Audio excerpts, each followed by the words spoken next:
या ठिकाणी आपण कांद्याच्या गोडची या ठिकाणी लागवड केलेली आहे आणि जवळपास गेली 10 वर्षे झालं आपण या कांद्याच्या गोडची लागवड करतो आणि आपल्या गाव असेल, रावाडी असेल, कोरवली, कामती, गुंजेगाव म्हणजे पंचक्रोशीतील अनेक शेतकऱ्यांना आपण या बियाण्याची विक्री करतो आणि ही जी काय वाण आहे तर पंचगंगा एक्सपोर्ट या वाणीचं हे बियाणं आहे. त्याचबरोबर रावाडी बरोबरच इकडं मसवड असेल, जांभोळणी असेल, त्याचबरोबर आफाडे असेल, तसेच इंदापूर असेल, तर त्याचबरोबर उस्मानाबाद जिल्ह्यात गुंजेवाडी गाव असेल, जे आपण या 10 वर्षामध्ये जे काय कस्टमर आहेत आपले तर त्याचं आपण एक जाळं तयार केलेलं आहे आणि दरवर्षी त्याच्या मार्फत या बियाण्याची सर्वसाधारण विक्री आपण त्या ठिकाणी करत असतो.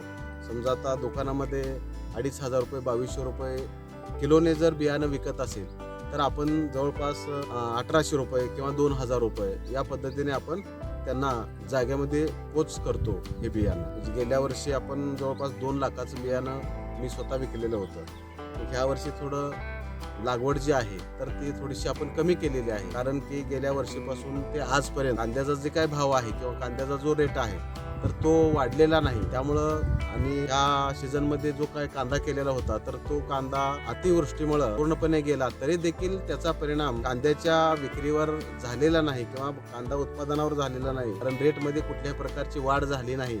त्यामुळं आपण कमी प्रमाणामध्ये याची लागवड केलेली आहे. तरी किती गुंठ आहे? आता हे जवळपास एक 7 ते 8 गुंठ आहे. 8 गुंठ्यात किती उत्पन्न निघेल? आता ह्याच्यामध्ये जवळपास आपल्याला एक 40 किलो बियाण्याची अपेक्षा आहे आणि तेवढं मिळेल. जवळपास एक 2,000 रुपये किलो जरी आपण विकलं तरी देखील एक 80 ते 1 लाख रुपये आपल्याला याच्यामधून मिळू शकतात.